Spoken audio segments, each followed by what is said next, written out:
কোচবিহার জেলার কাটিগড়া এলাকার মাদারপুর গ্রামে বরাক নদীর ভয়াবহ ভাঙনে একেবারে ভিটে মাটি হারিয়ে গৃহহীন হয়ে পড়া 4টি পরিবার গত 3 মাস ধরে মাদারপুর এমই স্কুলে আশ্রয় নিয়ে বসবাস করছে। কিন্তু এবার ওই পরিবারগুলিকে স্কুল খালি করার জন্য প্রশাসনের পক্ষ থেকে চাপ সৃষ্টি করা হয়েছে, যা নিয়ে এবার তীব্র ক্ষোভ দেখা দিয়েছে। মঙ্গলবার কাটিগড়া সার্কেল অফিসের কর্মীরা পুলিশকে সঙ্গে নিয়ে স্কুল খালি করানোর উদ্দেশ্যে সেখানে পৌঁছান। এই ঘটনায় ক্ষোভ প্রকাশ করে ভুক্তভোগী পরিবারগুলির সদস্যরা এবং তারা জানান, বরাক নদীর ভাঙনে তাদের ঘরবাড়ি সম্পূর্ণভাবে নদীগর্ভে বিলীন হয়ে যাওয়ার পর প্রশাসনই তাদের এই বিদ্যালয়ে আশ্রয় দিয়েছিল, অথচ এখনো পর্যন্ত পুনর্বাসনের কোনো ব্যবস্থা না করেই স্কুল ছেড়ে যেতে বলা হচ্ছে।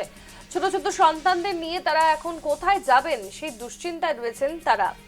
অর্থাৎ একদিকে নদীর ভাঙনের সৃষ্টি হয়েছিল আগেই, তারপরে যারা যারা সর্বহারা তাদেরকে এই স্কুলে কিন্তু আশ্রয় নেওয়ার জন্য অনুরোধ জানানো হয়েছিল, কিন্তু তারা বাড়ি ঘর ছেড়ে সমস্ত কিছু ছেড়ে এখানে এসে আশ্রয় নিয়েছে। যদিও এবার কিন্তু তাদের কোনো ধরনের পুনর্বাসনের ব্যবস্থা না করেই স্কুল থেকে চলে যেতে চাপ দেওয়া হয়েছে, আশ্রয় কেন্দ্র খালি করতে।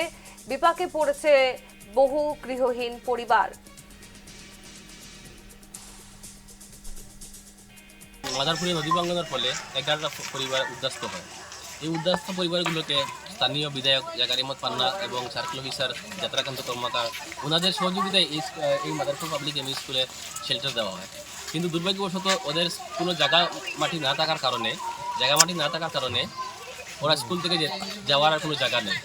এখনও 3টা পরিবার এই স্কুলে রয়েছেন, আর ওরা অনেক কষ্টে দিন যাপন করছে। আজকে সার্কেল অফিসার একটি চিঠি মারফতে কাটিগড়া থানার ওসি এসে এই স্কুল থেকে ওদেরকে তাড়ানোর চেষ্টা চালিয়েছেন, কিন্তু আমরা ওনাদেরকে রিকোয়েস্ট করে কিছু দিনের জন্য আবার ওদের থাকার ব্যবস্থা করে দিয়েছি।